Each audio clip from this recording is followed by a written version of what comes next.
Well, I guess it's afternoon now, isn't it? But how are you all? Good. How are you? I am doing okay. I just wanted to kind of, I don't know, check base with you about, the remainder of the semester because I don't know why it kind of took me by surprise today when I was looking at all the calendars. But today we'll be doing section 12.1. Wednesday, you've already done part of 12.2, or that was your assignment for today. So hopefully you did that. So you will do the other part of 12.2 and then 12.3. So the first part that you should have done today was just a review of basic things about polar coordinates. And then on Monday, okay, so let's see, this is 11:30. So that would be 12:2, 12:7. On Monday, we'll do section 12.4. On Wednesday,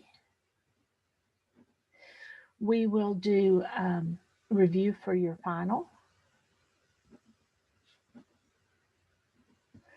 And then your final is Monday.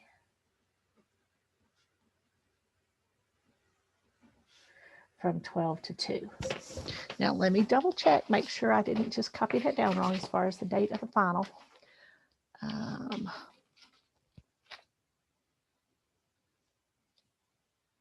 No, that's what I have. So, but that's December 14th, I believe is the right date there. Okay. So we're really doggone close to being done, and it's a little bit overwhelming, I know, but we're getting there. So do we have one more quiz, I believe? Let me double check what the date on that one is. Does anybody have it right in front of them? I can't. Thought I had it written down too, but let me. What's the 12:2 by Monday? It's that's your final. Oh, okay. It's from 12 to 2, sorry. Yeah. Okay, so just double checking. We've got it all there.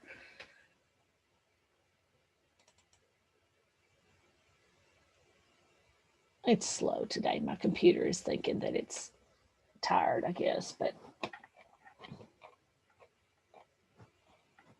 all right. So today's the 12.1, 12.2 part 2, and 12.3. 12.4 review for final. I have quiz number 7 will be due on, it's supposed to be due on December 11th, which is the Friday, but I'll make it due on December 13th so that you'll have until Sunday to do it. Okay. So that pretty much takes us through the end of the semester. Any questions about what we've got coming up or anything like that? We're good? All right. I know some of you y'all took your test at a variety of times last week. Some of you took it on Friday and stuff. I don't have those graded yet, but I'm still working on them, and I'll try to get those finished up for you by Wednesday. Hopefully. And we'll go from there. So are we ready to start chapter 12? As ready as you're going to be, maybe? All right. So what up to this point, we've talked primarily about functions in just the rectangular coordinate system and, functions of the form like y equals f of x or something like that. You started looking at polar coordinate review for today. And what we're going to talk about in section 12.1 is we're going to talk about parametric equations. And parametric equations will actually come up a lot in later chapters and throughout Calculus 3. And they're really, really particularly helpful when you're trying to represent like curves that are being traveled by an object or trajectories of something. And typically trajectories in 3D or something like that. Because if I just tell you, say, oh, an ant crawled across, and I know that's a terrible example, but if you have an ant crawling across this parabolic shape between 0 and 2 for the x coordinate, and I asked you, well, how high above this table right here is the ant when x is equal to 1? Well, you'd be able to tell me that the y value when x is equal to 1 is also 1. When x is equal to 2, the ant would be 4 units above this table right here. But if I told you that he crawled along this graph between, say, noon and 1 p.m., and then I asked you, where is he at 12:43? Well, with just this much information, we don't know. I know what the y values are with respect to the x values, but if we're traveling along this at a particular time value, I don't know where he is on that track. So in parametric curves, what we're going to do is we're going to introduce a third variable. Usually for us, that independent variable or the input will be time, so we usually represent it with t. But what a set of parametric equations is it's a set of equations, x equals f of t and y equals g of t, where both x and y, their corresponding functions, are defined on some interval, maybe from a to b. These two equations taken together are what we call a set of parametric equations. And if we take t values in the interval over which it's identified as defined, and we find the corresponding x value and the corresponding y value, the points x, y form the corresponding parametric curve. So rather than having x as the input, in other words, we're going to have t as the input for both x and y. For example, if we say, okay, we have a curve where x value is always t squared and the y value is t plus 7 for the t values between -4 and +4. If I asked you to find and make a table of values for this set of parametric equations, we'd say, okay, well, if t is -4, I'd plug it into this equation to find the corresponding x value. -4 squared is 16. And the y value that goes with t equals -4 would be -4 plus 7, which is 3. If t is -2, our x value that goes with -2 would be -2 all squared, which is +4. And the y value would be -2 plus 7, which is 5.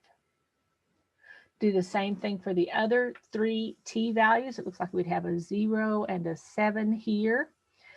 Let's see, 2 squared would give me 4 and 9.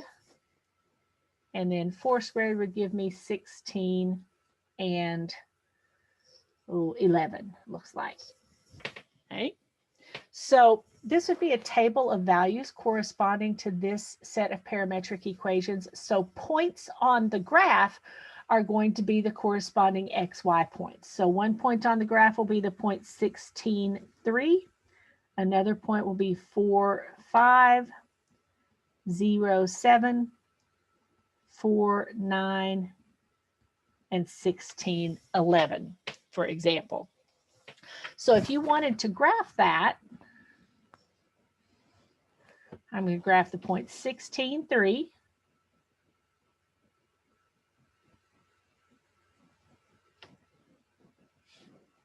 Would be about here. 4, 5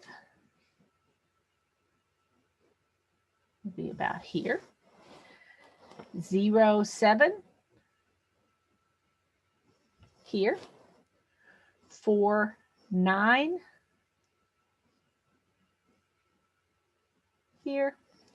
And then what's the last one? 16, 11. So it's 9, 10, 11.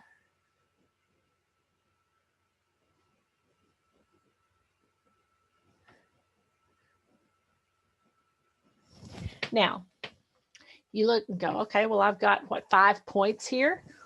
One thing that you have to remember about parametrically defined curves is they sketch out in order of increasing values of the parameter.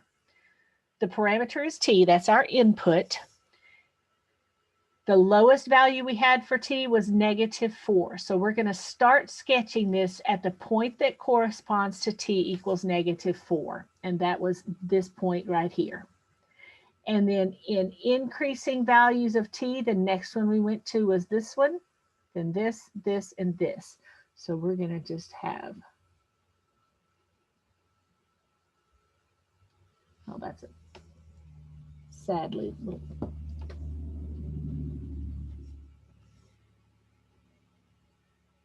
okay. And that would be our parametric graph. Now, we have what is known as orientation for parametric curves. What the orientation is it's the direction in which you're sketching out points from smaller values of the parameter to larger values of the parameter. Since our smallest value of the parameter corresponded with this point, and we went to the left till we hit this point, and then we turned around and came back to the right, I would draw my orientation in with arrows pointing in the direction that we're going for increasing values of the parameter. So our orientation would be to the left and then back to the right in this particular case. Now, what's the shape of this graph? Well, it kind of looks like a sideways parabola, doesn't it?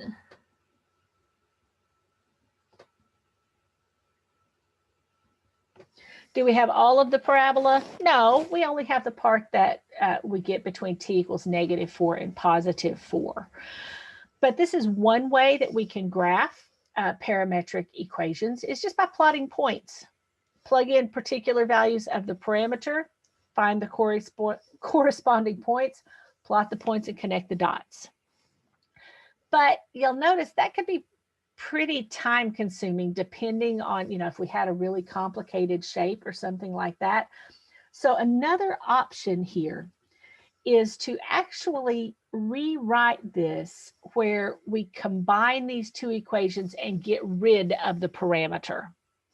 So we could combine x equals t squared and y equals t plus 7. There's a variety of ways to do it. One of the easiest ways when you have fairly simple functions like lines or parabolas or something like that is to try to solve one of these equations for t and then plug it into the other equation. So if I look at this parametric equation, that would give me that t is equal to y minus 7.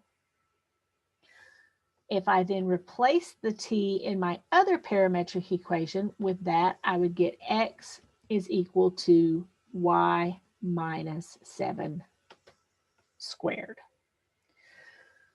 So from this version, which is the Cartesian equivalent of this set of parametric equations, I can see that I have a sideways parabola, y minus 7 quantity squared.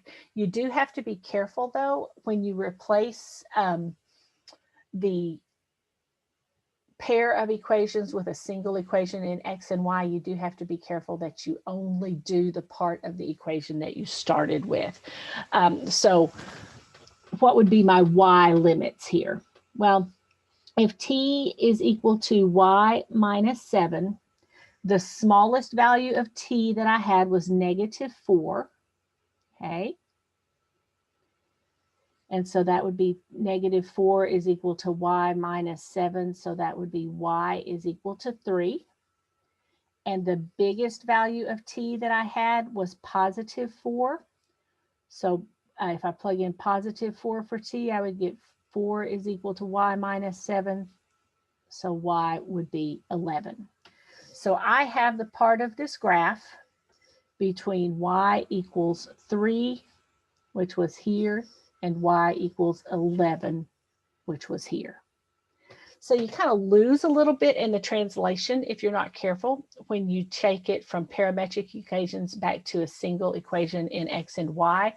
So you do have to be careful that you only plot the part of the graph that was defined by the original restrictions on your parameter. Okay. Questions so far? Have you ever done parametric equations before? Anywhere?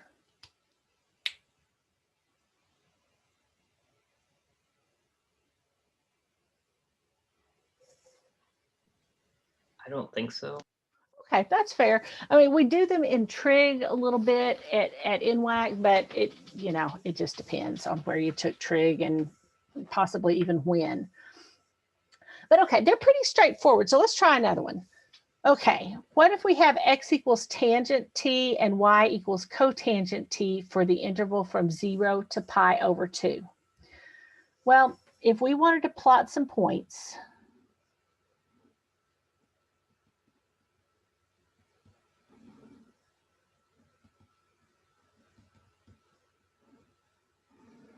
okay, notice this is the open interval from 0 to pi over 2 because we might have some trouble with tangent or cotangent at each of those. Like for example, tangent of pi over 2 is undefined and cotangent of 0 is undefined. So we just need to plot some points between 0 and pi over 2. So I'm going to go with, say, pi over 6, pi over 4, and pi over 3, for example. Now, when you take the tangent of pi over 6, so just to remind you where I'm getting this. So if I was looking at the unit circle, this is the point square root of 3 over 2, 1/2, square root of 2 over 2, square root of 2 over 2, and pi over 3 would be square root of 1/2 and then square root of 3 over 2. So tangent, remember, is y over x. So we're going to have 1/2 over the square root of 3 over 2. So the 2's will cancel and we'll get 1 over the square root of 3. Cotangent is x over y. So the 2's will still cancel, but we'll get square root of 3. Pi over 4, tangent of pi over 4 and cotangent of pi over 4 are both square root of 2 over 2 divided by square root of 2 over 2. So you get 1 for both of those. And then for pi over 3, the tangent of pi over 3 is square root of 3 over 2 divided by 1/2, or square root of 3. And the cotangent is 1 over the square root of 3. So just so we'll know approximately where to plot those, I'd probably go, okay, 1 divided by the square root of 3 is about 0.58. And then the square root of 3, remember, is about 1.7. All right, so if I plot those points, I have the point, let's go with this being 1.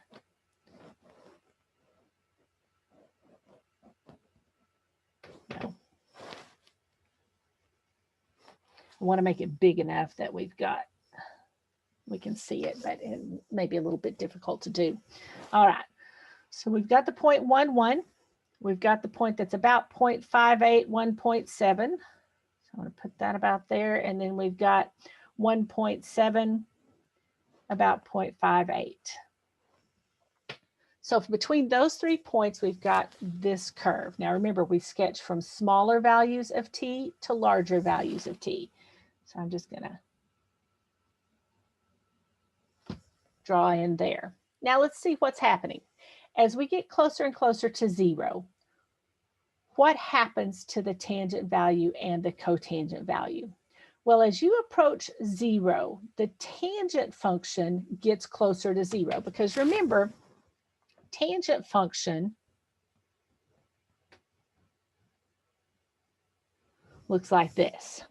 Okay, so as t gets closer to 0, and we're only doing this from the positive side because of this restriction on our interval, the tangent value gets closer to 0, so the x value gets closer to 0.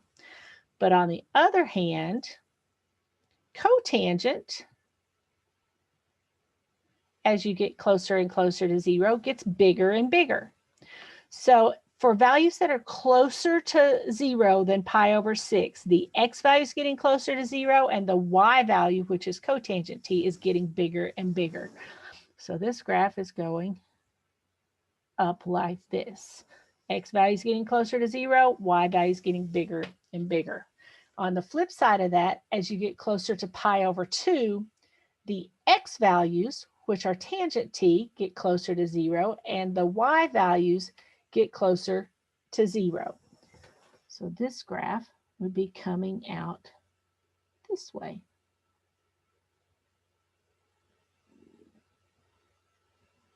Okay. And you look at that and you go, well, that kind of looks familiar. How could I have graphed that without plotting points this way?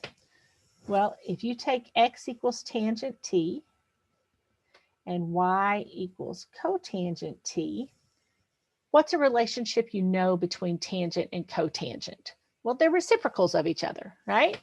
So one way you could think about this cotangent t is that's 1 over tangent t. So x is equal to tangent t, so y would be 1 over x, or we have part of the graph y equals 1 over x, which is what we see here, but it might be a little bit easier to plot if you just look at it in this version rather than this version, because most of us think more easily in terms of algebraic functions rather than trigonometric functions. But either way, we'll get there. Okay. Questions?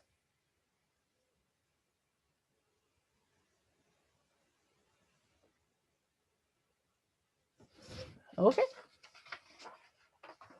What about this one? We have x equals 2 cosine t and y equals 2 sine t between 0 and 2 pi. Well, I don't really want to plot enough points to graph that. We could. We just have to plot things between 0 and 2 pi. And we could get there, but if we have no clue what that graph looks like, it might take us a while. We might have to graph quite a few points. So let's see if we could rewrite this in terms of one single rectangular equation with just x's and y's. Well, these guys are not quite as easy to solve for t and plug in the other one. But what do you know about a relationship between sine t and cosine t? First of all, do you see where I got this? I just divided both sides by 2 to get the cosine t and the sine t alone. Does this ring a bell? What does sine squared t plus cosine squared t always equal for any value of t?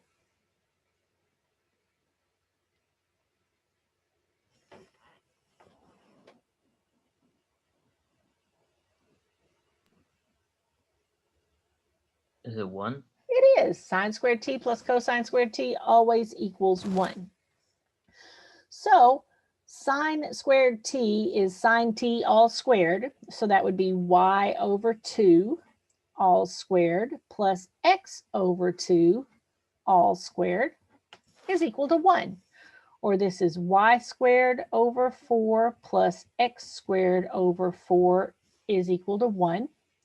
Or that's y squared plus x squared is equal to 4. This is the equation of a circle centered at the origin with radius 2. Now, do we have that whole graph? Well, if we plug in t equals 0, where are we? If we plug in t equals 0, I'm just going to do it right here.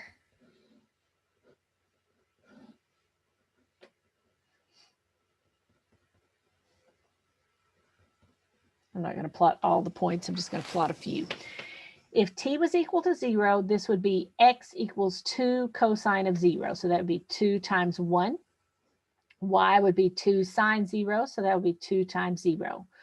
So at t equals 0, on this circle, we start at the point 2, 0. So that is our first point. Because remember, for orientation, they always sketch out in increasing values of the parameter. When t equals pi over 2, cosine of pi over 2 is 0. So the x value will be 0 and the y value will be 2. So at pi over 2, we'll be at that top point of our circle. Go ahead and draw in my circle, except it doesn't look very circular today. Okay. When t equals pi, we have 2 cosine of pi would be 2 times -1 and 0. So we're here when t equals pi. And at 2 pi, we're back at this point. So this particular graph starts at this point and travels around the circle in a counterclockwise direction. And notice, as I said, when t equals 0 or when t equals 2 pi, you're at the same point. So it does close the graph and you get the entire circle.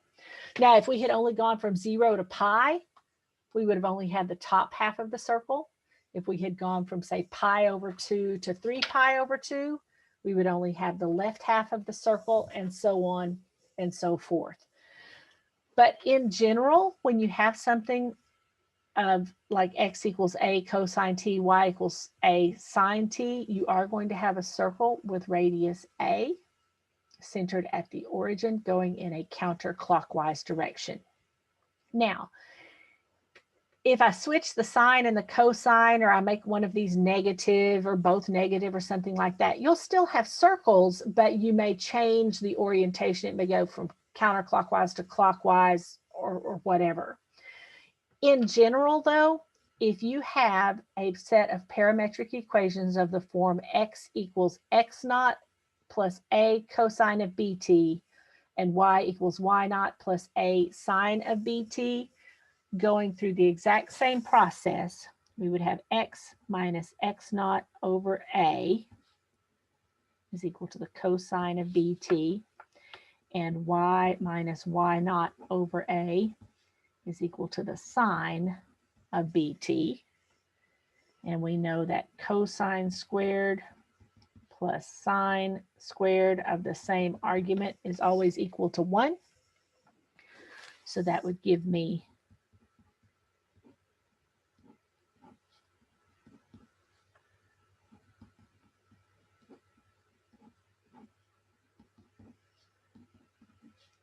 x minus x naught squared plus y minus y naught squared is equal to a squared.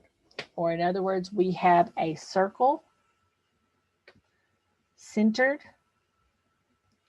at the point x naught, y naught. And if it's a circle centered at the point x naught, y naught, our radius here is a. Okay.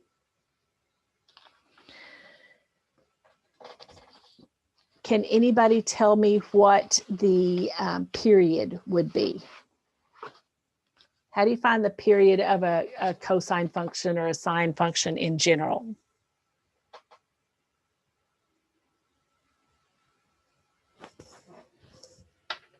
Remember, you take 2 pi over b, or in other words, we would get one full circle traversed once in one period, which would be 2 pi over the absolute value of b.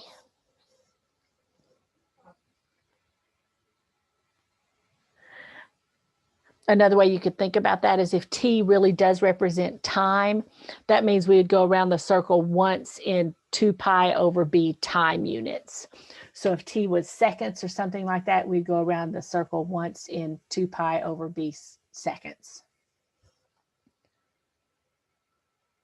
Is everybody still okay?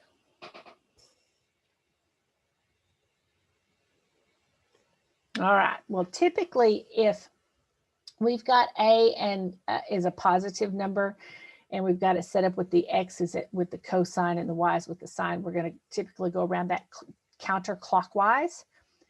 As I said, if you start switching some plus or minus signs in there or something like that, or switch sine and cosine, you can change not only the point where you start, but also the orientation from clockwise to counterclockwise. Now, here we're going to go the opposite direction. Instead of someone giving us a parameterization, they're going to ask us to find one. Now, guys, there are lots of ways to parameterize most things. So we want to just keep it as simple as we can when we're trying to parameterize. Usually if I'm parameterizing a circle, I'm going to go with something of this form or something similar to that. We want our circle centered at -2, 4. So this will be my x naught, y naught, and my radius is going to be 5. So that will be my a value. So I'm going to go, all right, x is equal to x naught is -2 plus 5 cosine t. Y would be 4 plus 5 sine t.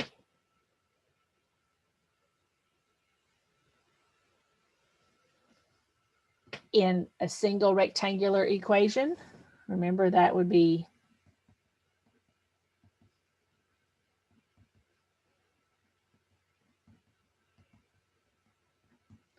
since we know cosine squared t plus sine squared t equals 1, that would be x plus 2 over 5 squared plus y minus 4 over 5 squared is equal to 1, or x plus 2 squared plus y minus 4 squared is equal to 25. This would not be a required part of that. How far would it take us to get around the entire circle? Or what would be our time interval here? Well, since I didn't adjust the period here, we would get all the way around the circle between 0 and 2 pi for t. Is everybody okay with that?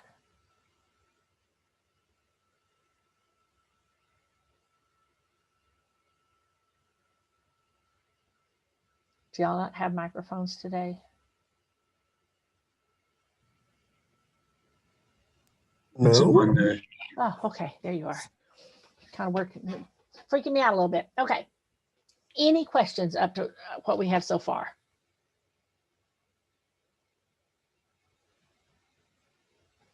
All right, so what if I just played around a little bit with that general circle? So what if we had something like x equals -2 sine t and y equals 2 cosine t? Okay. Where would we be? Is this still a circle? Because in this general definition, I had the same plus or minus sign here, right?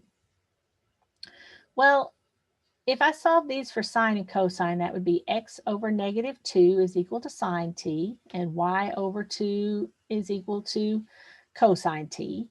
So we'd still have sine squared plus cosine squared equals 1. In that case, it would be x over -2 squared plus y over 2 squared is equal to 1. When we square that negative, we'll get positive. So we would still get x squared plus y squared equals 4. So we still have a circle centered at the origin, radius 2.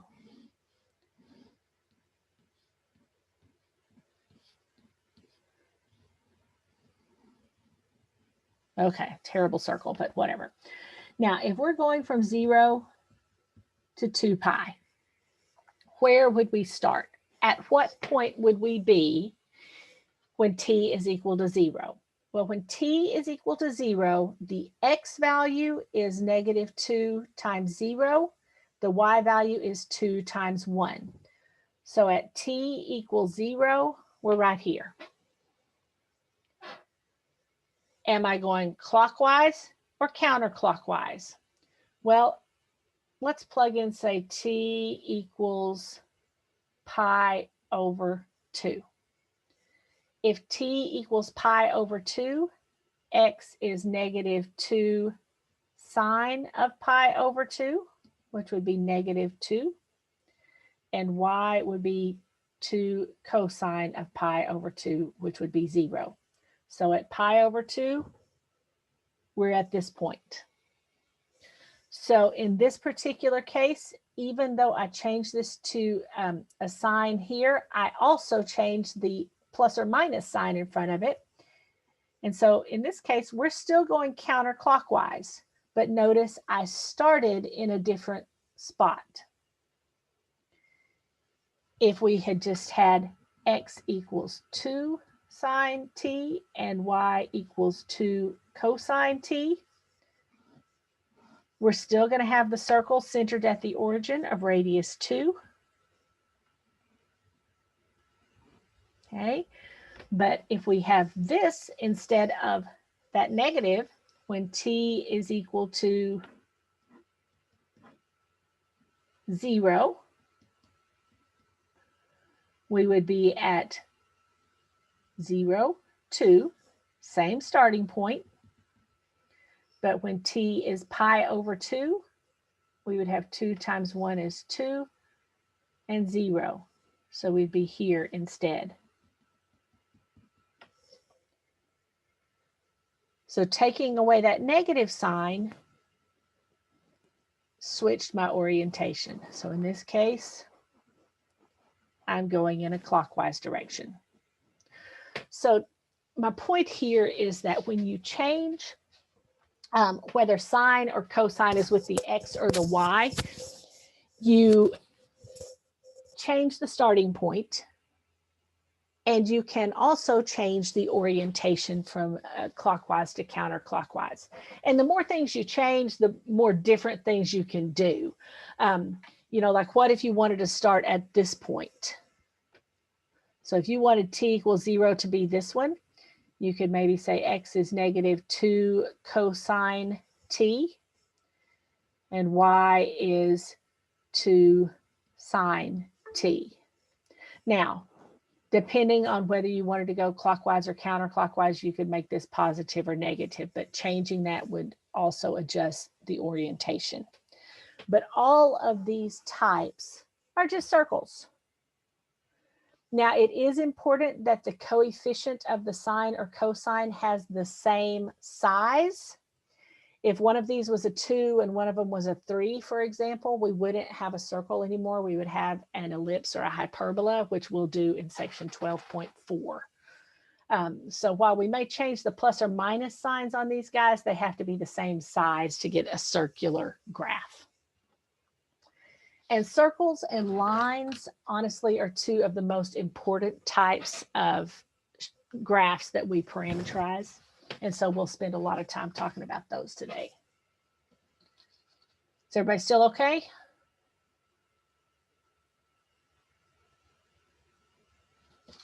All right. So what about a line? Well, let's say I wanted you to find a parameterization of the line through the points 2, 3, and 4, 6. Now, as I mentioned, there are lots of ways to parameterize a given equation. So on this one, we're just going to keep it just as straightforward as we possibly can. So, first question, do you remember how to find the equation of a line through 2 points? how much information would we need? We'd need a point and a slope. So I'm going to find the slope, which would be 6 minus 3 over 4 minus 2. The difference in the y's over the difference in the x's would be 3 over 2. Okay. Now we could use y minus y1 is equal to m times x minus x1 if we wanted to find the equation of that line. And that would be y minus, I'm going to use this as my x1, y1 just because the numbers are a little bit smaller, but I'd have y minus 3 is equal to m times x minus 2. Or we would get y minus 3 is 3/2 x minus 3. So y is 3/2 x. So this is the equation of that line in just a rectangular equation in x and y. So if I wanted to parameterize that line,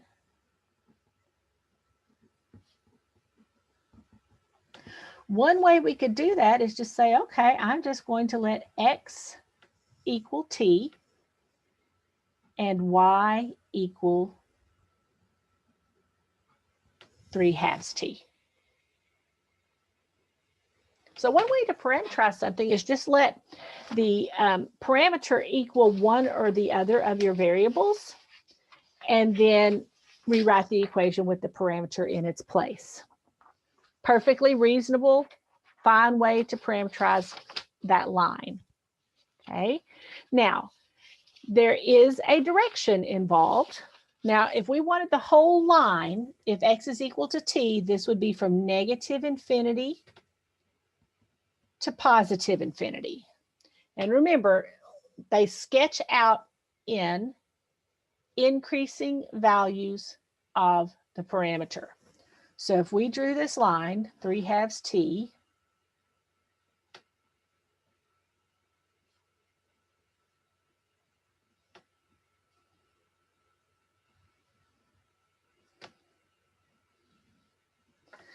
this particular parameterization, as t gets bigger, x gets bigger. So this graph is sketching out in this direction.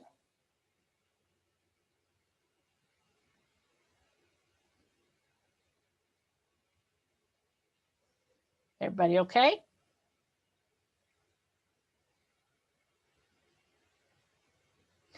What if I wanted it to sketch out going the other direction? If I wanted to keep the same line but go in the opposite direction, what do you think I could do with t? Well, what if I replace t with negative t?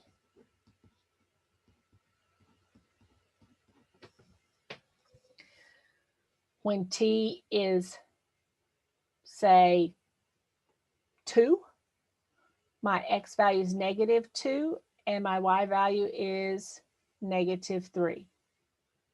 When t is negative 2, my x value is 2, my y value is positive 3. Okay, let me write that down. I should have written it instead of just saying it. So I'm going to go with negative 2 to 4. Increasing values of t. So when t is negative 2, x is positive 2, y is 3. When t is 2, x is negative 2, y is negative 3. When t is 4, x is negative 4, y is negative 6. So when we have t is negative 2, which is the smallest value I have here, we're at the point 2, 3. When t was positive 2, we were at the point negative 2, negative 3. So we were here. 4, we're going this direction. So by simply replacing t with negative t in both my equations, have to replace it in both of them so that I have the same relationship between X and Y. I've done nothing but switch the orientation. So now this graph would be sketched out from right to left rather than it was up here from left to right, because you always sketch out in the order of increasing values of t. Okay, or theta, or whatever they call your parameter. We just usually call it t because for most of our applications, it would represent time. Is everybody okay?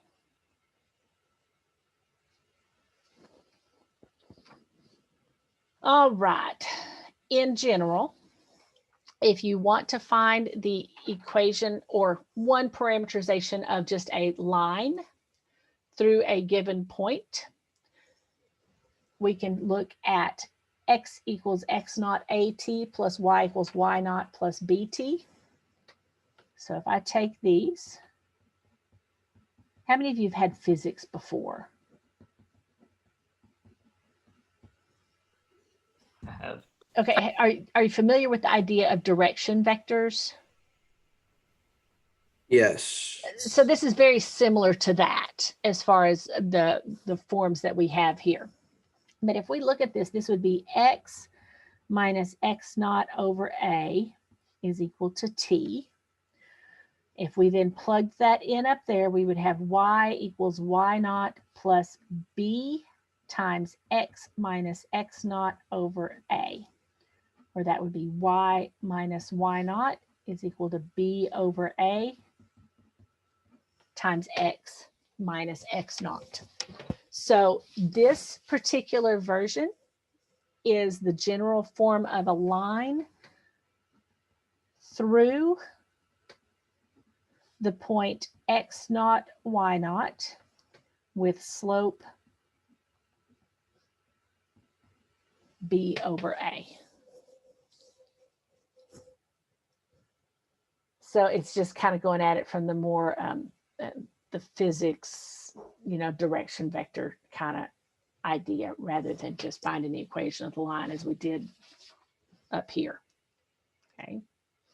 So if we wanted to use that for this one, so we have through the point 2, 3, and 4, 6. So I'm just redoing that example using this version. Okay. I would still need to find my slope, and my slope is, we found it to be 3 over 2. If I chose this to be my x naught, y naught, to be consistent with what I chose it to be in my first go round with this particular problem, we would have x is equal to 2 plus a t. This is our b over a, remember? And y would be y naught plus bt would be 3 plus 3t.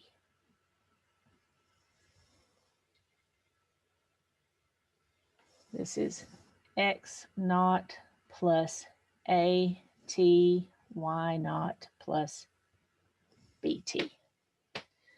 Now, notice over here, when we parameterize, these are the same line, okay? When we parameterize this line, if I wanted to get the point 2, 3, which was the point that we used as our x naught, y naught, we would have to choose x equals 2, or pardon me, t equals 2. T equals 2 would give me the point x equals 2, y equals 3. What t value would give me the point 2, 3 for this parameterization?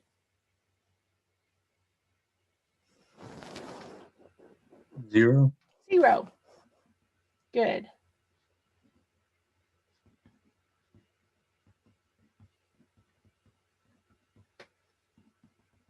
And that's kind of one of the, it's one of the properties of this particular parameterization of the line. When t equals 0, you're always going to get that initial point. that you use as your X naught, Y naught.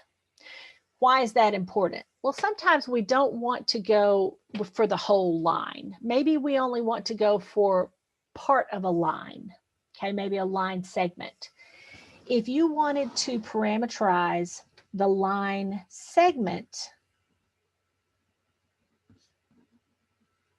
from the point 2, 3 to the point 4, 6. Well, if this parameterizes the whole line, then it should parameterize the line segment, right? We just don't need all of it.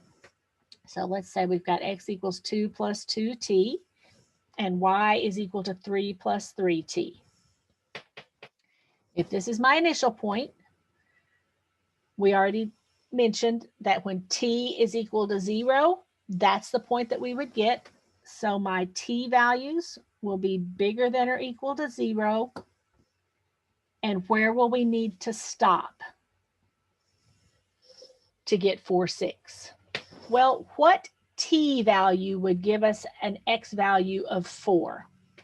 Well, if we plug in 4 for x, we would have 4 is equal to 2 plus 2t, or that would give me 2 is equal to 2t, or t is equal to 1. So when t is equal to 1, my x value would be 4 and my y value would be 6. So if we only want the line segment going from this point to this point, I would have a t interval in this case from just 0 to 1. It is important that when you're doing a line segment from one point to another point, that these coordinates come from your initial point. Because remember, parameterizations have an orientation. So we either go from this point to this point, or we would go from this point to this point. And so you want to be careful. While the slope would be the same, you want to be careful about the point you choose here, because that's going to affect what parameterization you get. Okay. Okay, so I want you to try one. So I want you to find a parameterization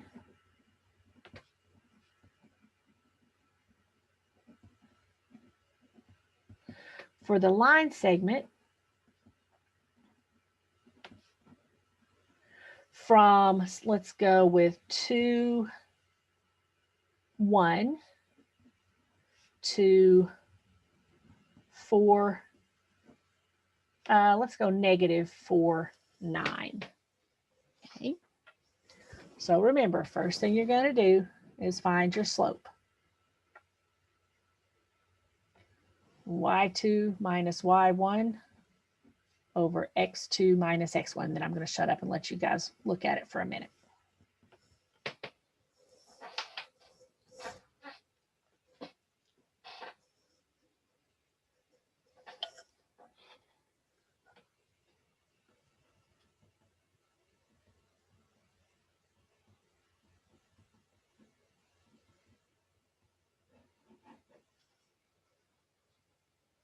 Okay, so let me know when you get an answer or you're stuck and you want us to just continue, but I'm going to give you a couple minutes to look at it first.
All right, are we to a point that you want to look at it? I'm so sorry. Yes, no, maybe.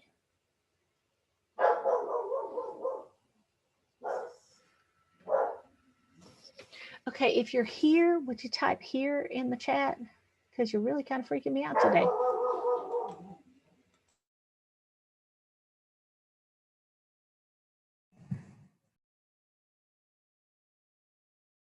Okay, so y'all are here, you just don't want to talk today. Fair point. Okay, so did you get 8 over -6 as the slope? Yes. All right.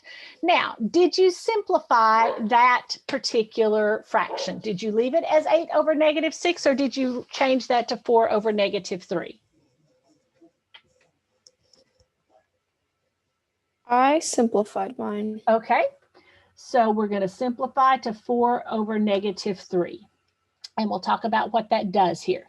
So after simplification, that becomes B, and this becomes A. Remember, it's B over A for our slope. And we would get X is equal to, we started from 2, 1. So it will be 2 plus -3t for X. And Y will be 1 plus 4t for the Y value. Now, what would be our interval? If t is equal to 0, I would get the point 2, 1. All right. So t is equal to 0. We get the point 2, 1. What would we need for t to get an x value of -4 or a y value of 9? I'm just going to do the y value this time. We're going to have 9 is 1 plus 4t. So we would have 8 is 4t, or t is 2. So for this one, we would have the interval from 0 to 2. Because at t equals 0, we get our initial point, and when t is equal to 2, we get our terminal point. Now, the other one that we did, we just went from 0 to 1, didn't we?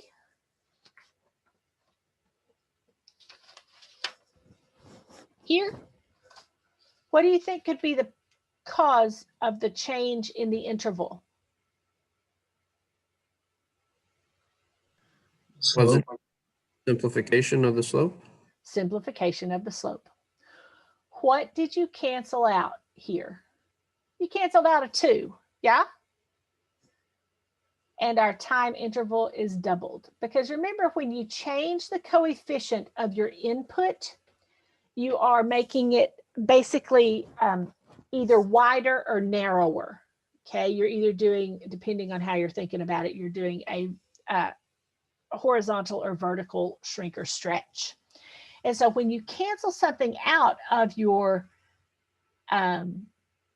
slope, that's going to change the interval that you need. Now, if we had not canceled it out and we had just used x equals 2 minus 6t and y equals 1 plus 8t, that will go from 0 to 1. Because when t is equal to 0, we're at the point 2, 1. When t is equal to 1, we're at -4, 9. But anytime you change the slope by canceling, you're going to change the length of the interval. Okay? Questions?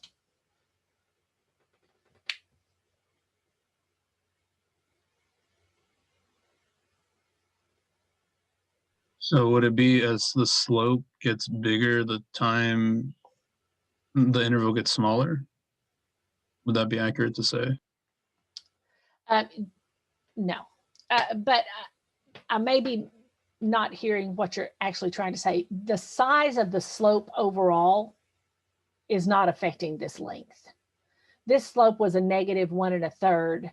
I mean, effectively, but it could have been a slope 20,000 and the time interval wouldn't be changed. What you cancel out changes the length of the interval. the bigger the number you cancel, the bigger the interval you would have. Does that make sense? Kind of. Okay, so let's do another one. Oh, well, and then I really will let y'all take a break. Sorry. So let's say we went from, oh,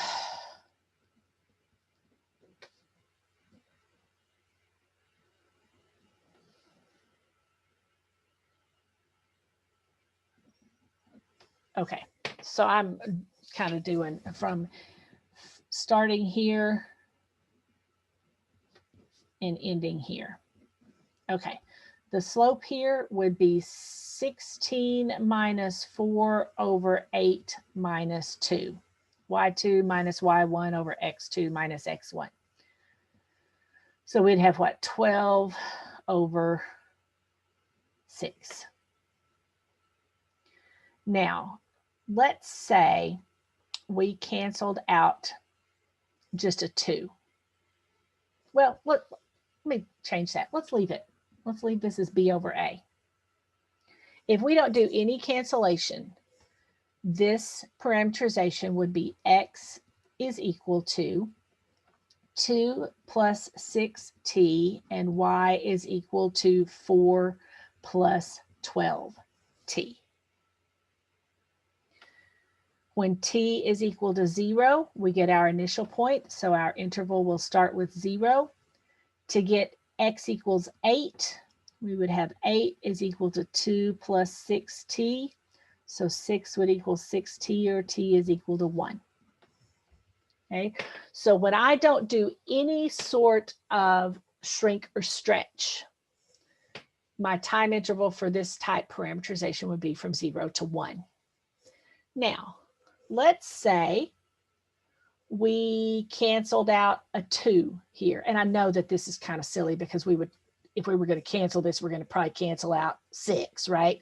But just to show you the difference, let's say we simplified this and we said that's 6 over 3, which it is. Then we could say this is x is equal to 2 plus 3t, y is equal to 4 plus 6t.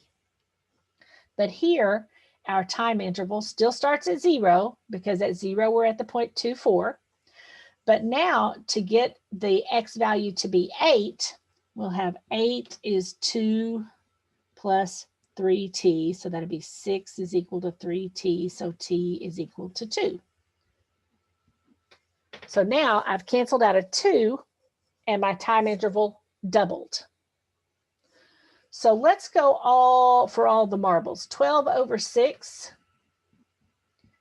is equal to 2 over 1. So now I'm canceling out a 6. Okay, and my parameterization would be x is equal to 2 plus 1t, y is equal to 4 plus 2t. When t is equal to 0, we're still at the point 24, but to get 8, I would have 8 is 2 plus t, so 6 would be t. So the bigger the number that I canceled out, the wider my interval became. So it's not because the slope is bigger or smaller overall, because the slopes of all three of these are the same thing. I mean, the slope is 2 for that line. But depending on how you write it, if you cancel things out of your slope, the bigger the number you cancel out, the longer you make your interval. In other words, you widen it. You do a horizontal stretch, so to speak. Okay. It kind of makes sense now. Does that make So if the slope was, let's say, 24 over 12, we could essentially stretch it out to 0 to 12. You could. Okay. And in fact, Yeah. you can stretch it out as far as you want to, because let's say I went to, as long as these guys have the same ratio, because it's really all about the ratio to get the slope, right? So what if I said x equals 2 plus 1/2 t, and y equals 4 plus t. So I just divided the slopes, or the b and the a, I multiplied them both by 1/2. So I would get 8 is equal to 2 plus 1/2 t. So 6 would be 1/2 t, or t would be 12.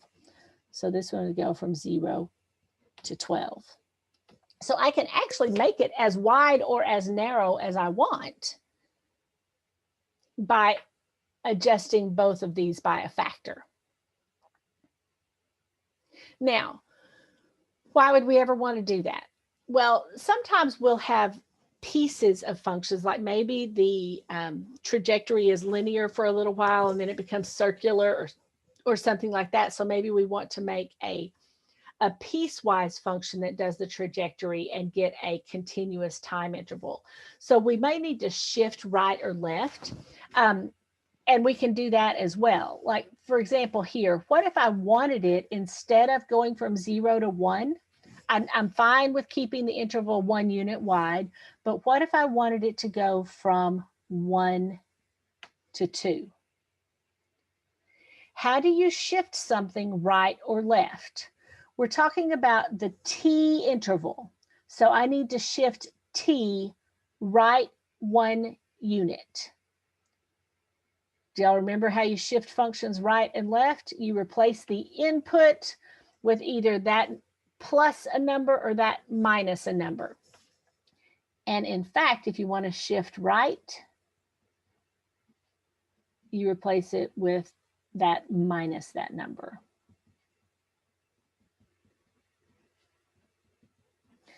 That would shift your t values right 1 unit. If I wanted to shift it left, I would replace it with t plus 1. Okay. So you can play with the interval. You can make it wider, you can make it narrower, you can shift it right or left, just depending. Most of the time, we just go with this because it's, we want to keep it as simple as possible. But all of these would be parameterizations of that same line segment. It just changes the interval over which the parameter needs to vary to get the line segment in. Okay, so go ahead and take about a 5-minute break and we'll come back and practice with more of that.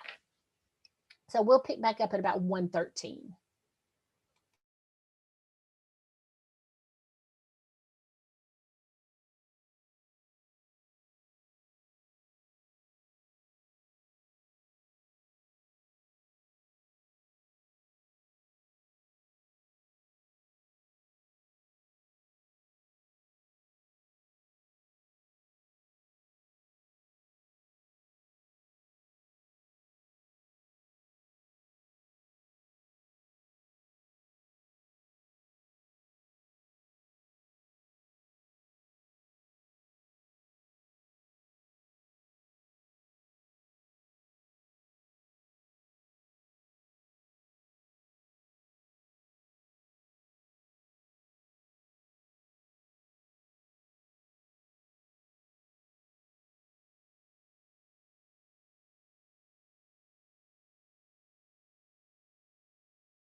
All right. So let's do one more of these before we do some of the more generic ones. Okay, we want to go from this point to this point. Now, notice that up to this point, I've always gone, this is our x1, y1, and this is our x2, y2. And so to find my slope, we've always done y2 minus y1 over x2 minus x1, as is kind of standard. But, you know, you'll get the same equivalent slope either way, right?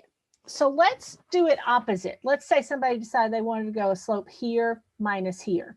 So we could also do a slope x1 minus x2 would be -2 minus 3 over y1 minus y2 would be 4 minus 1. So we do have -5 over 3.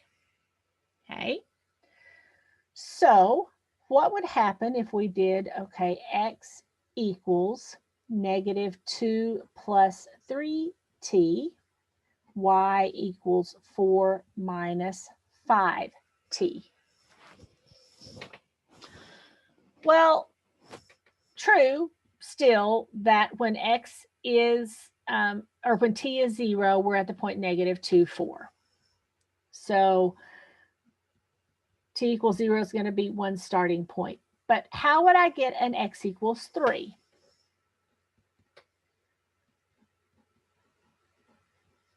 Okay. I want to go to the point 3, 1. We would have 5 is equal to 3t. So t would be 5/3. Now, if t is 5/3, what did I add wrong? Let me see.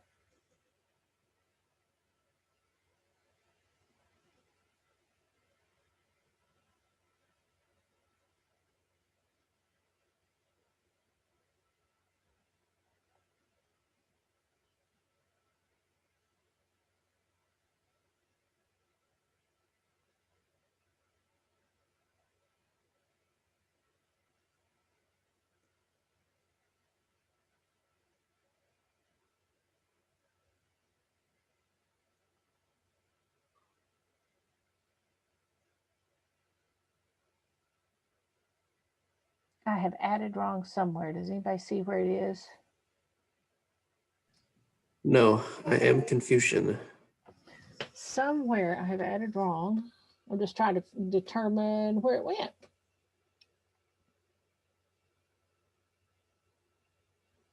So on the slope, that's x1 minus x2 over y2 or y1 minus y2, right? On here should be x1 minus x2 over y1 minus y2, because I was doing it backwards from what we've been doing just to see what would happen. Okay. Yeah, is what my point was. But somewhere in here, and let me show you why I am going somewhere. I've made a mistake.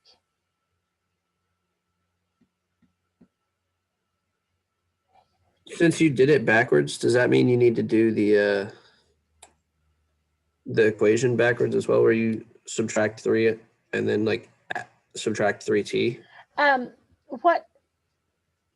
Well, if this is my equation, like if this really is my equation, I would have -2 plus 3t and y equals 4 minus 5t. That part's fine. But what my point was, except I cannot right this minute see where I made a mistake, but we'll come back to that. If we wanted to get a 1 for my y, I would have 1 is equal to 4 minus 5t. So negative, what? 3. Oh, there we go. It's -5t. Okay. Right?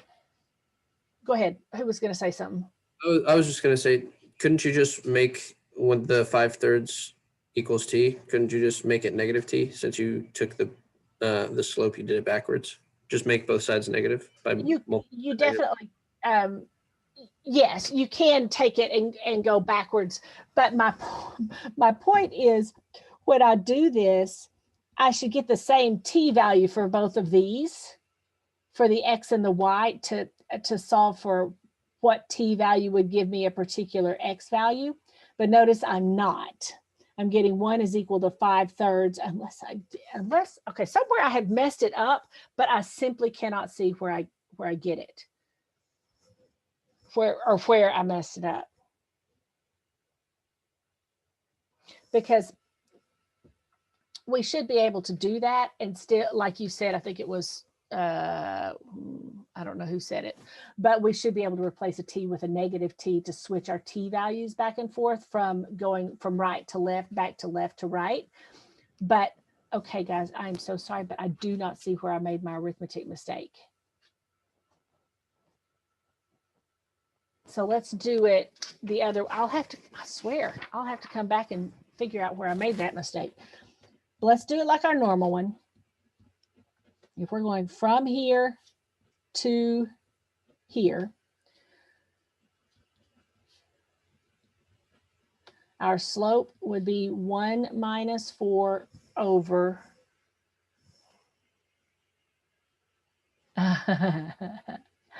That's where I made the mistake, wasn't it? Who was trying to tell me that a while ago? Was that you, Eric, or Miguel, or Zach, or something? That was me. I was I'm confused so on the sorry. slope. So That's okay. Thank goodness I started to do. Do y'all see what he was saying? I have the difference in the X's on the top, on the difference in the Y's. Yeah, that'll do it to you every time. Okay. So that's what I did is I switched my X's and Y's. I just stupid. All right. So if we do difference in the Y's over the difference in the X's. Okay. Now this time though, I still went with this point minus this point. So it's backwards of what we were doing, but I did at least hopefully get the X's and the Y's in the right spot. Y minus Y, X minus X. Okay. And in fact, in the first one, yeah, I just had a brain fart. Okay. So we've got 3 over negative 5. Whew, that's helpful. All right. So we've got X equals negative 2 minus 5t, because remember this is b over a, and y equals 4 plus 3t. So it would start at t equals 0. True enough, when t is equal to 0, the point that I have is the point negative 2, 4. But how would I get x equals 3? If I plug in x equals 3, I would have 3 is negative 2 minus 5t. So 5 is negative 5t, or t is negative 1. So this would go from t equals 0 to t equals negative 1. Well, we don't typically write our intervals that way, do we? From smaller to larger is how we go, not from larger to smaller. So in this particular case, I think you mentioned it earlier, how could we switch that? Well, if you replace t with negative t, what would that do?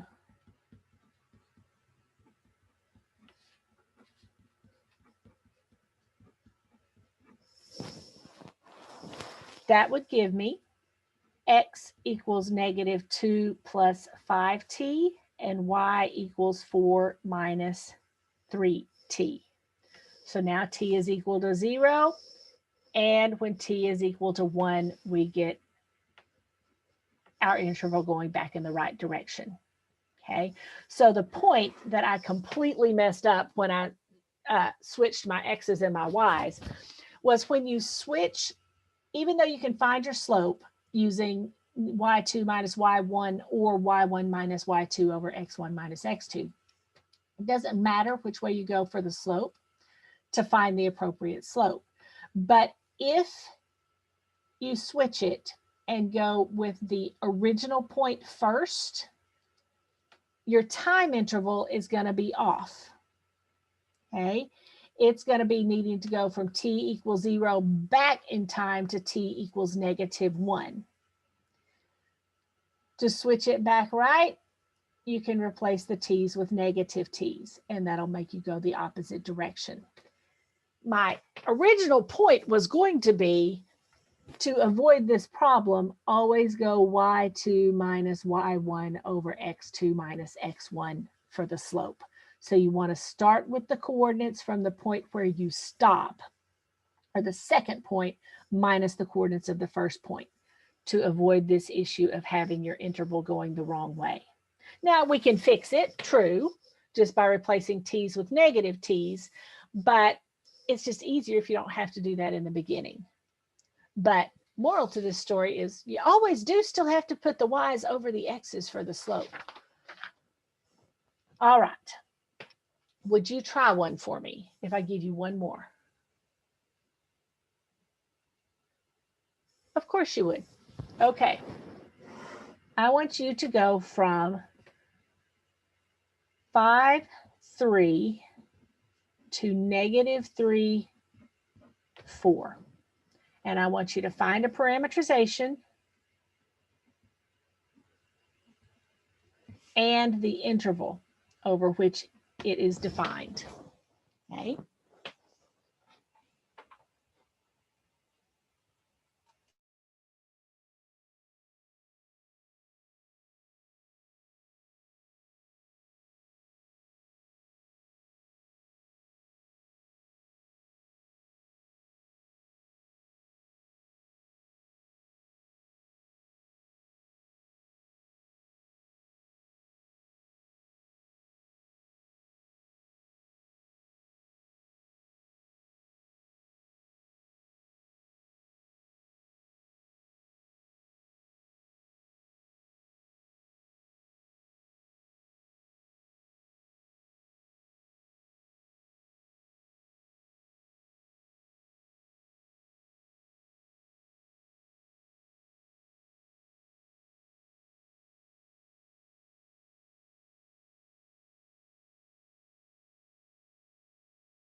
Are you ready? Or are you still working? I almost got it. Okay, I'll give you another minute or so.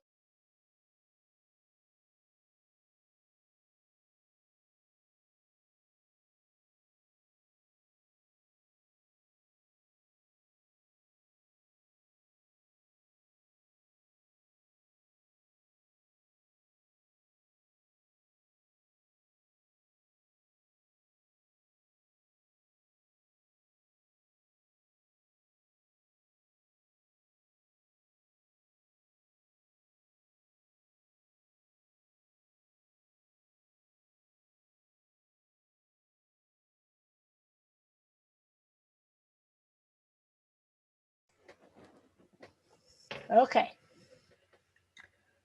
So what would be our slope? Since we're starting here and going here, I'd have 4 minus 3 over negative 3 minus 5. So I would get 1 over negative 8. Does everybody agree with that?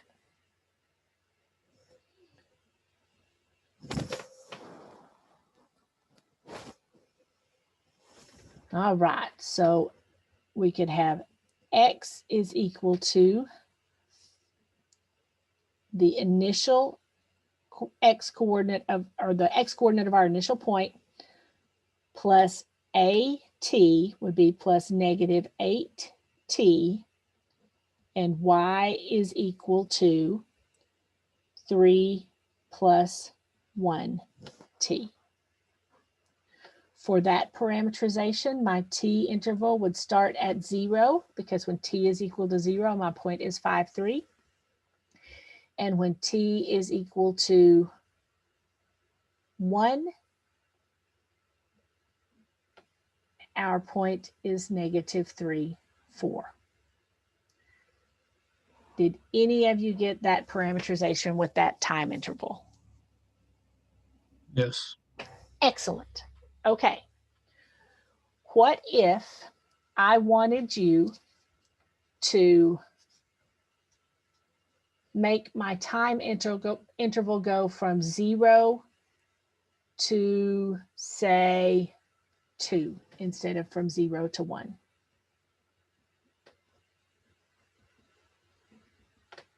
The 5 and the 3 are going to stay the same.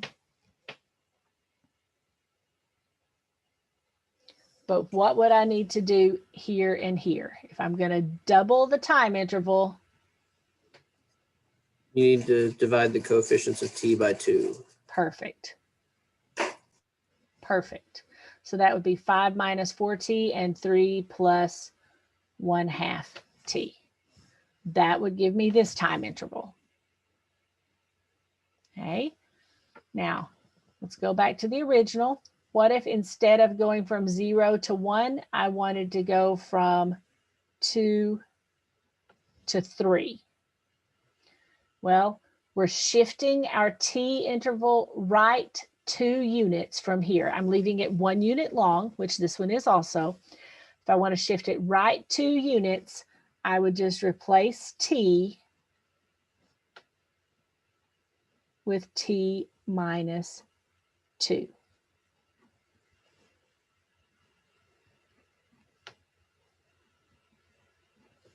Now, of course, we could actually simplify those and we would get x equals 5 minus 8t plus 16 would be 21 minus 8t, and y would be 1 plus 1t.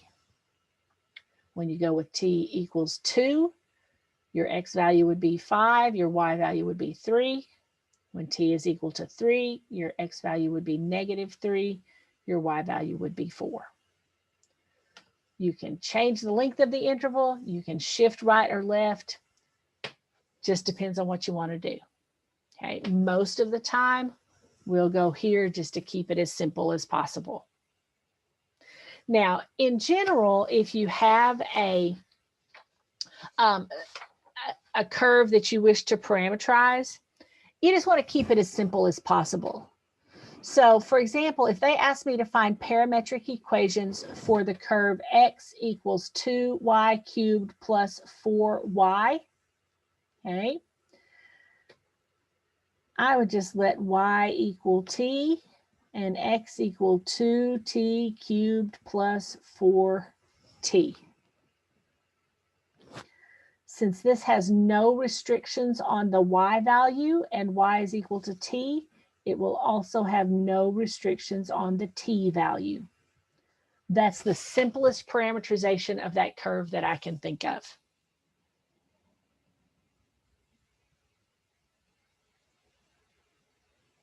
And some of them are just that easy. I mean, honestly. What if you had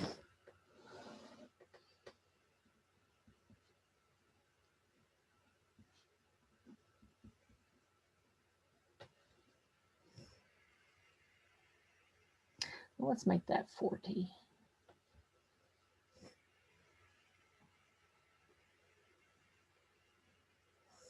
What do you notice about e to the 2t and e to the 4t? How are they related? E to the 4t is e to the 2t what? Squared. Squared. So if I just replace that e to the 2t with x, that gives me y is equal to x squared.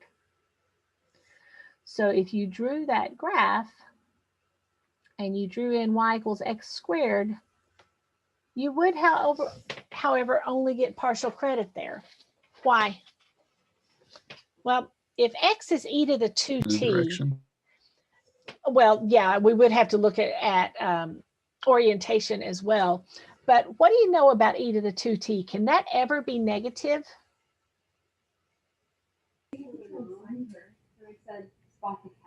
No. It cannot. So we can't have the whole parabola here because x can't be negative. So this graph would actually only be the right half of that parabola just due to the inherent restrictions based on x because of its definition as e to the 2t. X can't be negative. It's got to be bigger than 0. So if you look at a graph there, as t values are big negative numbers, notice if t is big and negative, this is e to a big negative number. So that's really, really close to 0. And as t gets bigger and gets positive, the x value gets bigger. So this is actually going this direction. Closer you, if you plug in, say, negative 100 for t, you've got e to the negative 200 for x, which is so close to 0 you can barely stand it. T is 0, you're at 1. T is 10, you're at e to the 20, so you're going out pretty quickly along that parabola. But you only have half of it. Okay. So there are infinitely many permutations on different ways you can parameterize a particular thing. Now, if I really wanted to parameterize the right half of the parabola y equals x squared, another option would be y equals t squared, x equals t for 0 to infinity. The shapes of those guys would look the same. It just depends on how quickly you get from point to point is determined by this. All right, so what if we have a path consisting of the line segment from negative 412, say that's negative 412, to 0, 8, okay, so we're going from there to there. And then we're following that with the parabola 8 minus 2x squared from that point to 0. So we have a line segment followed by a parabola. And we want to find a parameterization specifically using the parameters values between -4 and +2. All right. Well, let's start with our line segment. So we're going to go from negative 412 to 0, 8. So find our line segment. We'll have 8 minus 12 over 0 minus a -4. So that will be -4 over +4.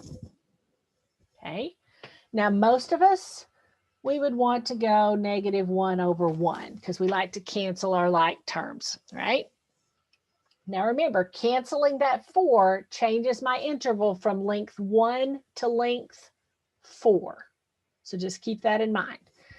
So for the line segment parameterization, we will have x is equal to -4 plus 1t, y is equal to 12 plus or minus 1t, plus a -1t, so to speak. So when t is equal to 0, we're at the point -412. And to get to the point 0, 8, if you wanted to make that 0,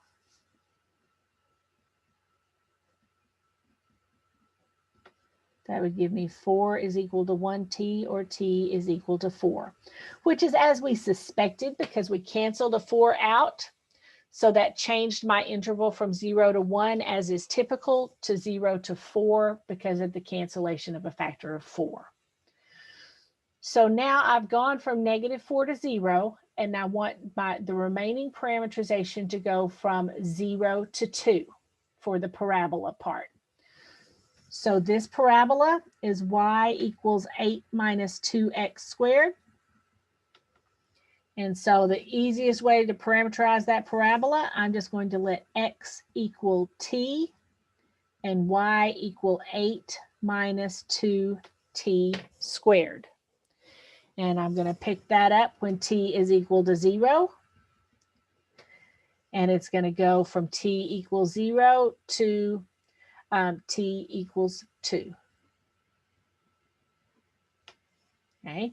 Because at t equals 0, we would be at the point 0, 8, and when t is equal to 2, we'll be at the point 2, 0, or in other words, this point of the parabola. So we had to parameterize in two different parts because we had two different shapes to our graph, okay?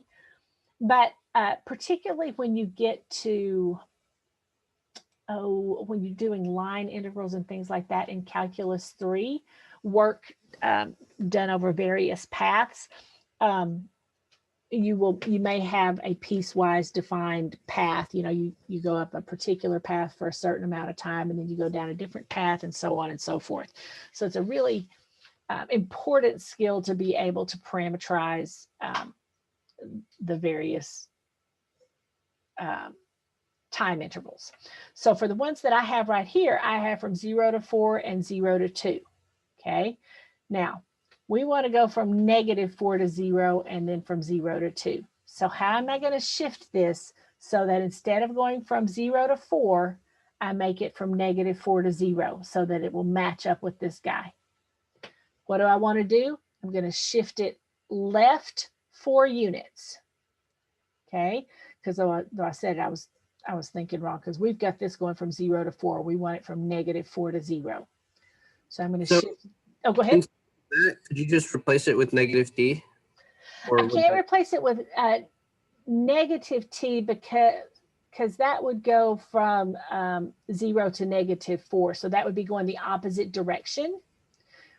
Excellent question, though. But when you replace t with -t, what that does is it changes direction as well. Okay.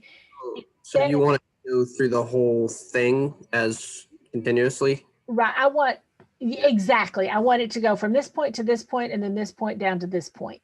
So it needs to be going in this direction, which we have it going right now. But I want to shift my t interval here. I want the whole t interval to go from -4 to 2. The way I initially started this one, I've got that from 0 to 4. So I want to shift this one from -4 to 0. So I'm going to shift it left 4 units. So I'm going to rewrite that as x equals -4 plus 1 times t. I want to shift left, so it's going to be t plus 4. And y equals 12 minus 1 times t plus 4. So my parameterization shifting from 0 to 4 to the interval -4 to 0 will be x is equal to -4 plus t plus 4 will just be t, and y will be 12 minus t minus 4, which is 8 minus t. Now notice, when t is -4, I'm at the point -4, 12. And when t is 0, I'm at the point 0, 8. Why did I shift it? Just so that I could have a continuous time interval, like somebody mentioned earlier. My initial one went from 0 to 4 and 0 to 2. But I want my time interval to be going from -4 to +2. This part was great, so I just shifted this over so it could cover the -4 to 0 interval. Remember to shift left 4 units, you replace t with t plus 4. If you wanted to shift right 4 units, you would replace t with t minus 4. Okay.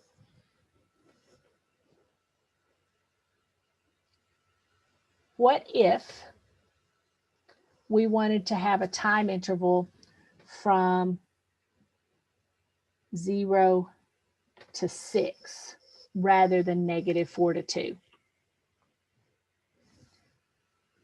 I could leave this one from 0 to 4.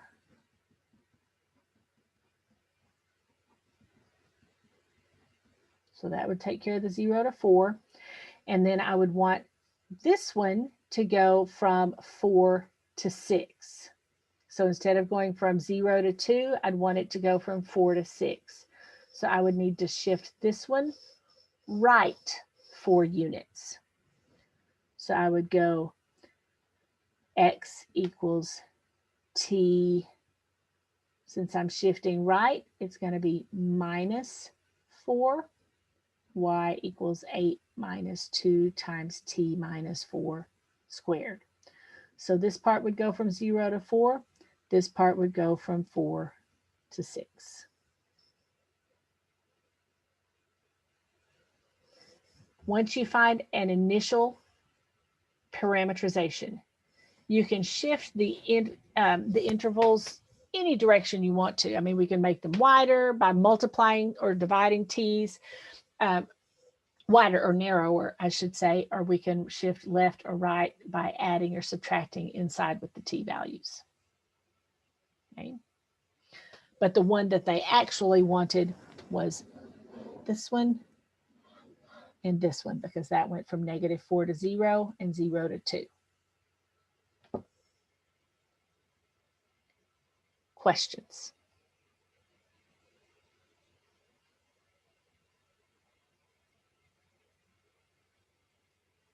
All right. So by Wednesday at the beginning of class, if you did not already do the first part of section 12.2, you need to make sure you have that done. And then the assignment from 12.1. And then we will talk about polar coordinates on Wednesday. And then we will do conic sections next Monday. One thing that I didn't mention that I would like to just briefly mention, if you have a set of parametric equations,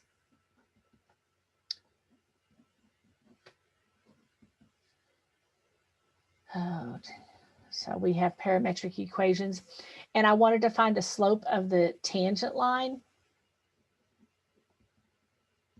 Remember, the slope of the tangent line is dy dx. If you can replace and rewrite your parametric equations in terms of just one equation in x and y, you just find the derivative as normal. Sometimes that's not so easy to do. So one thing you can do is to find the slope of the tangent line. Dy dx can also be thought of as dy dt over dx dt. Because remember, in fraction form, the dt's would just cancel. So you can find the slope of the tangent line by taking the quotient of the derivative of y with respect to t over the derivative of x with respect to t. So for example, if you had x equals 2 cosine 3t and y equals 2 sine 3t, if you put that back in single rectangular equation, you'd have to use implicit differentiation to find dy dx. Using this, dy dx would just be dy dt over dx dt. Dy dt would be 2 cosine 3t times 3. Dx dt would be 2 times negative sine 3t times 3.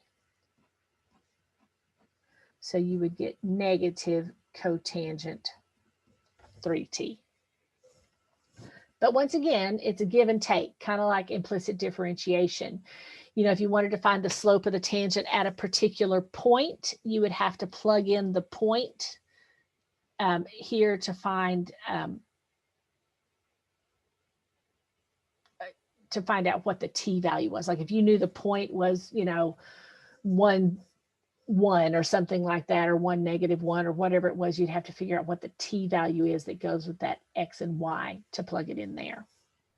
Why, whenever you said the dy dt over dx dt, you have that, but then you did that x over y over there? Here? Are you talking about here? Because x is cosine 3t or 2 cosine 3t, and y is 2 sine 3t. But Right. x, So but dy. is, Oh, go ahead. I'm sorry. So why is the dx dt where dy dt should be right there? It's not. I mean, But dy X- dt is the derivative of y, right? Mhm. Oh, okay. Okay. I'm being dumb. My bad. No, well, I did switch the x's thought and you y's in a slope a while ago, so yeah, I get it. But yeah, it's you take the derivative of the y equation and divide by the derivative of the x equation. Okay. Yeah. I just That's fine. No, I get what you're saying though. had to do But it. yeah, I think I got them right, but yeah. Did somebody else have a question too?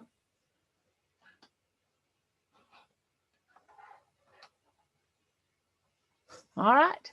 So finish up 12.1 and do the first part of 12.2 if you didn't already get it done. And we will talk again on Wednesday. Have a great day.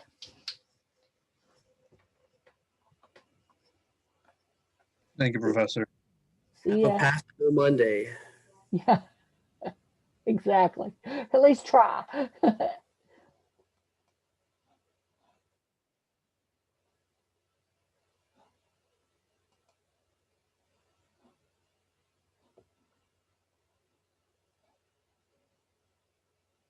Alexia or Jennifer, do you guys have any questions? You okay? Yes, I already started working on the homework and I had 2 questions on Okay. them. What is it? I wanted to look at question number 7. What is it? Let me look.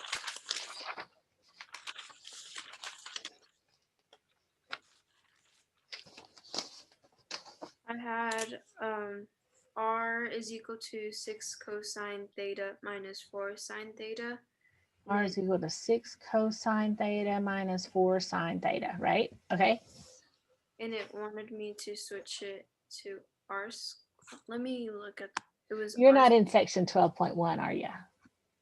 No, it's 12.2. Oh, okay. So you're working on that and you want to switch it to Cartesian or XY rectangular coordinate. Okay. One kind of fairly standard trick, because to be able to use our relationships, we know that x is equal to r cosine theta and y is equal to r sine theta, and x squared plus y squared equals r squared.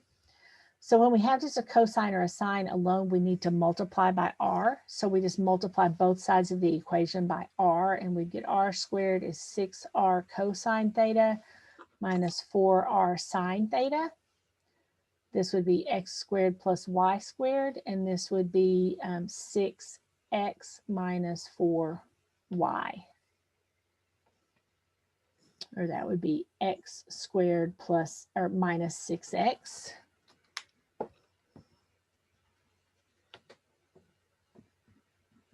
Plus y squared plus 4y is equal to 0. So that would be an equation in terms of x and y. Now, if you wanted to put it, really nice and neat, you could complete the square on x and y to put it in circle standard form if you wanted to, but that would be an equation in x and y. Bless you. Sorry, thank you. So I didn't know if that's what they wanted or not. Like if I could just leave it like that, but I was just confused on where to go from there. Well, if you wanted to put it in more simplified form, I mean, you would have to complete the square in terms of x and y. So you'd have to take half the coefficient of x squared and add it to both sides, and the same thing for y. So that would be plus 9.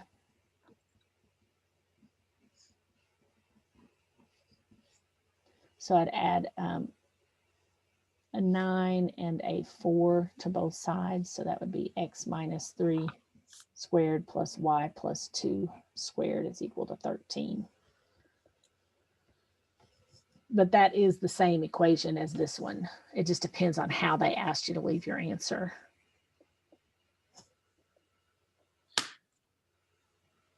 Okay, I think I got that one. Okay. What was the other one you wanted to look at? I wanted to look at the last one. It was I just didn't know how to do it at all. What does it say? Is this what we were supposed to learn in calculus 1? You should have learned this probably in trig or pre-calculus, actually. Okay, because I don't think my teacher taught me any of this. Well, it's a good thing you got started early. Yeah, this is all pretty new to me. It was y is equal to 2 over x.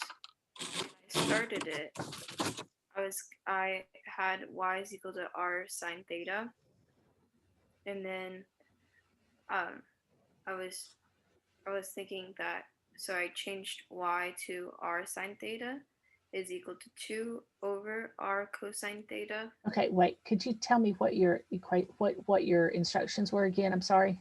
Oh, sorry, let me pull it up. But my equation was y is equal to 2 over x. Oh, 2 over x. Okay, I'm sorry. Yes. And you were just wanting to put it in polar coordinates? I believe so. Okay, well, y is r sine theta. X is r cosine theta.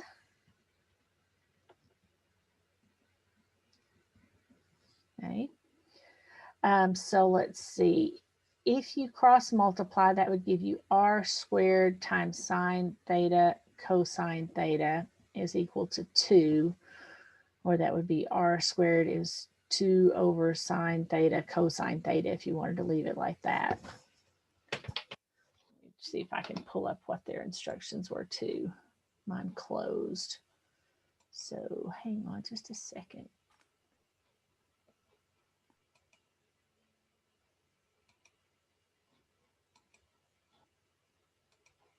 Okay.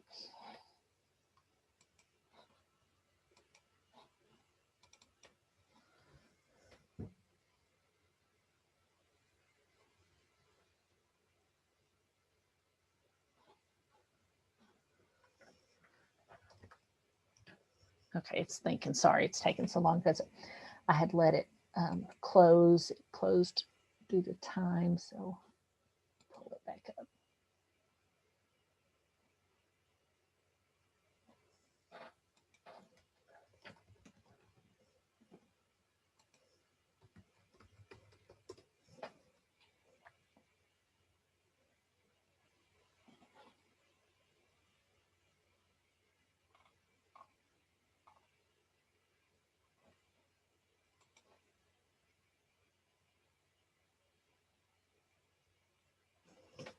All right, so 12.2. It was the last homework problem you said, right? Yes, ma'am. Okay.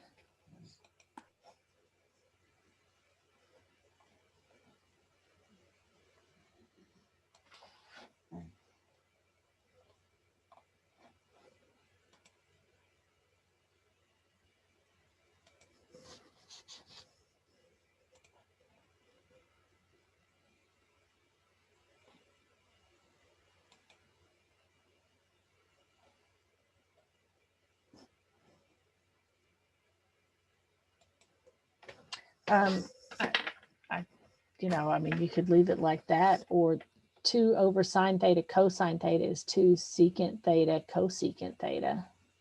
Well, actually, it's 2 cosecant theta secant theta, but you could also write it as 2 cosecant times secant. But I think that's what they wanted you to do, is just, they said r squared equals, so. Okay. Thank you. You betcha. Let's see.